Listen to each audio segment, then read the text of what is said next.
গল্পকথা audio story চ্যানেলে আজ শুনবেন রবীন্দ্রনাথ ঠাকুরের লেখা ছোট গল্প ফেল। গল্প পাঠে আমি মাধুরী। লেজা এবং মুড়া, রাহু এবং কেতু পরস্পরের সঙ্গে আড়াআড়ি করিলে যেমন দেখিতে হইত, এও ঠিক সেই রকম। প্রাচীন হালদার বংশ দুই খণ্ডে পৃথক হইয়া প্রকাণ্ড বসতবাড়ির মাঝখানে এক ভিত্তি তুলিয়া পরস্পর পিঠাপিঠি করিয়া বসিয়া আছে। কেহ কাহারও মুখদর্শন করে না। নবগোপালের ছেলে নলিন এবং ননীগোপালের ছেলে নন্দ এক বংশজাত, এক বয়সী, এক স্কুলে যায় এবং পারিবারিক বিদ্বেষ ও রেষারেষিতেও উভয়ের মধ্যে সম্পূর্ণ ঐক্য। নলিনের বাপ নবগোপাল অত্যন্ত কড়া লোক, ছেলেকে হাঁপ ছাড়িতে দিতেন না। পড়াশোনা ছাড়া আর কথা ছিল না। খেলার, খাদ্য, সাজসজ্জা সম্বন্ধে ছেলের সর্বপ্রকার শখ তিনি খাতাপত্র ও স্কুল বইয়ের নিচে চাপা রাখিয়াছিলেন। নন্দর বাপ ননীগোপালের শাসন প্রণালী অত্যন্ত শিথিল ছিল। মা তাহাকে অত্যন্ত ফিটফাট করিয়া সাজাইয়া স্কুলে পাঠাইতেন। আনা তিনেক জলপানীয় সঙ্গে দিতেন। নন্দ ভাজা মশলা ও কুলপির বরফ, লাঠিম ও মার্বেলগুলিকা ইচ্ছামতো ভোগ বিতরণের দ্বারা যশস্বী হইয়া উঠিয়াছিল। মনে মনে পরাভব অনুভব করিয়া নলিন কেবলই ভাবিত, নন্দর বাবা যদি আমার বাবা হইত এবং আমার বাবা যদি নন্দর পিতৃস্থান অধিকার করিত, তাহা হইলে নন্দকে মজা দেখাইয়া দিতাম। কিন্তু সেরূপ সুযোগ ঘটিবার পূর্বে ইতিমধ্যে নন্দ বৎসরে বৎসরে প্রাইজ পাইতে লাগিল। নলিন রিক্ত হস্তে বাড়ি আসিয়া স্কুলের কর্তৃপক্ষদের নামে পক্ষপাতের অপবাদ দিতে লাগিল।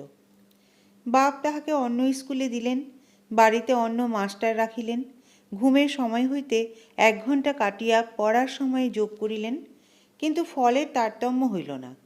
নন্দ পাশ করিতে করিতে বিএ উত্তীর্ণ হইয়া গেল, নলিন ফেল করিতে করিতে এন্ট্রান্স ক্লাসে জাতিকলের ইঁদুরের মতো আটকা পড়িয়া রহিল।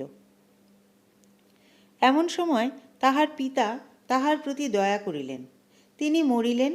3 বৎসর মেয়াদ খাটিয়া এন্ট্রান্স ক্লাস হইতে তাহার মুক্তি হইল এবং স্বাধীন নলিন আংটি, বোতাম, ঘড়ির চেনে আদ্যপান্ত ঝকমক করিয়া নন্দকে নিরতিশয় নিষ্প্রভ করিয়া দিবার চেষ্টা করিতে লাগিল।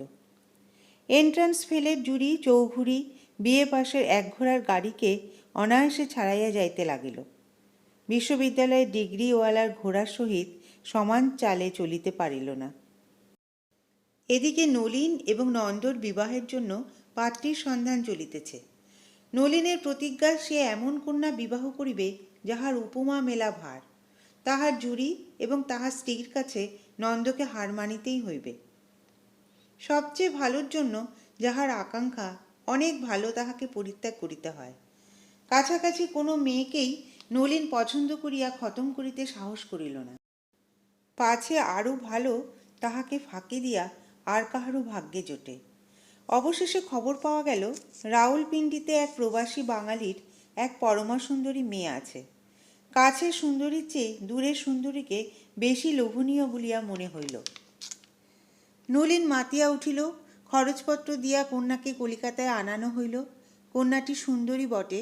নলিন কহিল, যিনি যাই করুন, ফস করিয়া রাউলপিন্ডি ছাড়াইয়া যাইবেন এমন সাধ্য কাহারও নাই। অন্তত এ কথা কেউ বলিতে পারিবেন না যে, এ মেয়ে তো আমরা পূর্বেই দেখিয়াছিলাম, পছন্দ হয় নাই বলিয়া সম্বন্ধ করি নাই। কথাবার্তা তো প্রায় এক প্রকার স্থির। পানপত্রের আয়োজন হইতেছে। এমন সময় একদিন প্রাতে দেখা গেল, ননীগোপালের বাড়ি হইতে বিচিত্র থালার উপর বিবিধ উপঢৌকন লইয়া দাসী চাকরের দল সার বাঁধিয়া চলিয়াছে। নলিন কহিল, দেখে এসো তো হে, ব্যাপারখানা কি?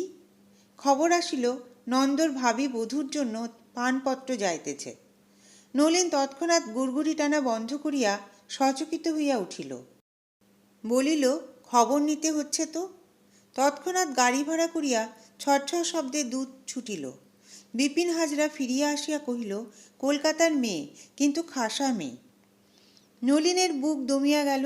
কহিল, বলো কি হে? হাজরা কেবলমাত্র কহিল, খাসা মেয়ে। নলিন বলিল, এ তো দেখতে হচ্ছে। পারিষদ বলিল, সে আর শক্তটা কি, বলিয়া তর্জনী ও অঙ্গুষ্ঠে একটা কাল্পনিক টাকা বাজাইয়া দিল। সুযোগ করিয়া নলিন মেয়ে দেখিল। যতই মনে হইল এ মেয়ে নন্দর জন্য একেবারে স্থির হইয়া গেছে, ততই বোধ হইতে লাগিল মেয়েটি রাউল পিণ্ডজার চেয়ে ভালো দেখিতে। দ্বিধাপীড়িত হইয়া নলিন পারিষদকে জিজ্ঞাসা করিল, কেমন ঠেকছে হে? হাজরা কহিল, আগে আমাদের চোখে তো ভালোই ঠেকছে।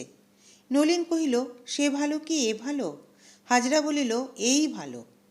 তখন নলিনের বোধ হইল ইহার চোখের পল্লব তাহার চেয়েও আরও একটু বেশি যেন ঘন, তাহার রংটা ইহার চেয়ে একটু যেন বেশি ফ্যাকাশে, ইহার গৌরবর্ণে একটু যেন হলদে আভায় সোনা মিশাইয়াছে।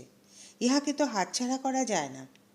নলিন বিমর্ষভাবে চিত হইয়া গুড়গুড়ি টানিতে টানিতে কহিল, ওহে হাজরা, কি করা যায় বলো তো? হাজরা বলিল, মহারাজ শক্তটা কি বলিয়া পুনশ্চ অঙ্গুষ্ঠে তর্জনীতে কাল্পনিক টাকা বাজাইয়া দিল। টাকাটা যখন সত্যই সশব্দে বাজিয়া উঠিল, তখন যথোচিত ফল হইতে বিলম্ব হইল না। কন্যার পিতা একটা অকারণ ছুতা করিয়া বরের পিতার সহিত তুমুল ঝগড়া বাঁধাইলেন। বরের পিতা বলিলেন, তোমার কন্যার সহিত আমার পুত্রের যদি বিবাহ দেই তবে ইত্যাদি ইত্যাদি। কন্যার পিতা আরও একগুণ অধিক করিয়া বলিলেন, তোমার পুত্রের সহিত আমার কন্যার যদি বিবাহ দেই তবে ইত্যাদি ইত্যাদি। অতঃপর আর বিলম্বমাত্র না করিয়া নলিন নন্দকে ফাঁকি দিয়া শুভ লগ্নে শুভ বিবাহ সত্তর সম্পন্ন করিয়া ফেলিল এবং হাসিতে হাসিতে হাজরাকে বলিল, বিয়ে পাশ করা তো একেই বলে। কি বলো হে হাজরা? এবারে আমাদের ও বাড়ির বড়বাবু ফেল। অনতিকাল পরেই ননীগোপালের বাড়িতে একদিন ঢাকঢোল সানাই বাজিয়া উঠিল। নন্দর গায়ে হলুদ। নলিন কহিল, ওহে হাজরা, খবর লও তো পাত্রীটি কে? হাজরা আসিয়া খবর দিল, পাত্রীটি সেই রাউলপিণ্ডির মেয়ে। রাউলপিণ্ডির মেয়ে? হা হা হা। নলিন অত্যন্ত হাসিতে লাগিল। ও বাড়ির বড়বাবু আর কন্যা পাইলেন না, আমাদেরই পরিত্যক্ত পাত্রীকে বিবাহ করিতেছেন। হাজরাও বিস্তর হাসিল। কিন্তু উত্তরোত্তর নলিনের হাসির আর জোর রহিল না। তাহার হাসির মধ্যে কীট প্রবেশ করিল। একটি ক্ষুদ্র সংশয় তীক্ষ্ণ স্বরে কানে কানে বলিতে লাগিল, আহা, হাতছাড়া হইয়া গেল, শেষকালে নন্দর কপালে জুটিল। ক্ষুদ্র সংশয় ক্রমশই রক্তস্ফীত জোকের মতো বড় হইয়া উঠিল। তাহার কণ্ঠস্বরও মোটা হইল। সে বলিল, এখন আর কোনো মতেই ইহাকে পাওয়া যাইবে না, কিন্তু আসলে ইহাকেই দেখিতে ভালো, ভারী ঠকিয়াছ। অন্তঃপুরে নলিন যখন খাইতে গেল, তখন তাহার স্ত্রী ছোটোখাটো সমস্ত খুঁত মস্ত হইয়া তাহাকে উপহাস করিতে লাগিল। মনে হইতে লাগিল স্ত্রীটা তাহাকে ভয়ানক ঠকাইয়াছে।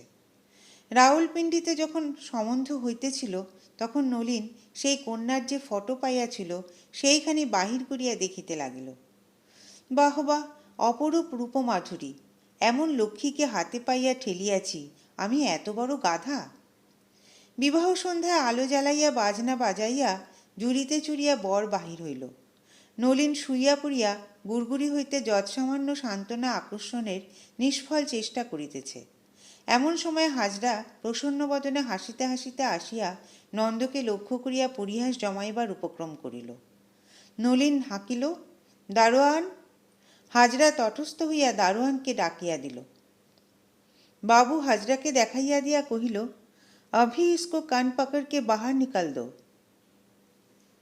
শুনছিলেন রবীন্দ্রনাথ ঠাকুরের লেখা ছোট গল্প ফেল। যদি ভালো লাগে অবশ্যই কমেন্ট করবেন আর সাবস্ক্রাইব করে পাশে থাকবেন।